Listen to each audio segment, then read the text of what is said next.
Words of Wisdom Selection from the Holy Quran, Part 1.17 and 1.18.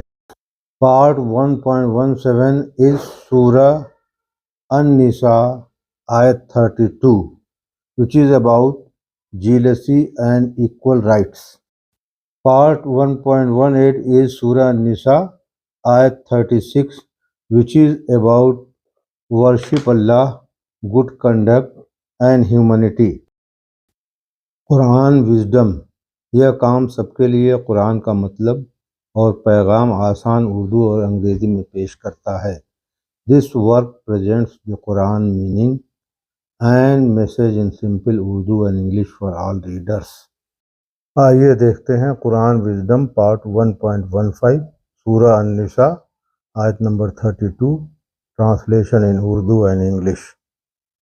और मत हवस करो उस फजीलत में जो अल्लाह ने बाज़ को बाज़ पर दी है। मर्दों को अपनी कमाई से हिस्सा है और औरतों को अपनी कमाई से हिस्सा है, और अल्लाह से उसका फजल मांगो, बेशक अल्लाह को हर चीज़ का इल्म है। Translation in English and do not covet for things by which Allah has given superiority to some of you over others, for men is the share of what they earn, and for women the share from what they earn, and seek from Allah His munificence.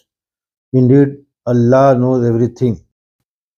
Quran Wisdom Part 1.18 Surah An-Nisa Ayat 36 Translation in Urdu and English।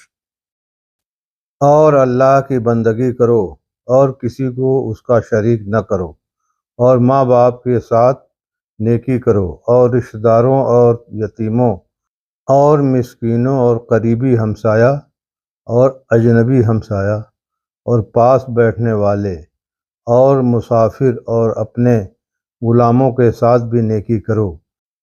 बेशक अल्लाह इतराने वाले बड़ाई करने वाले को पसंद नहीं करता।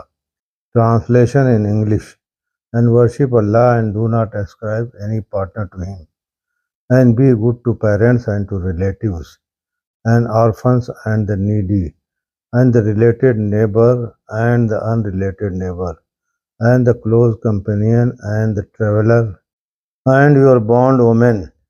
Indeed, Allah does not like any boastful, proud person. Video पसंद आई हो तो लाइक, शेयर और सब्सक्राइब करें ताकि नेक्स्ट वीडियो आपको टाइम से पहुंच जाए।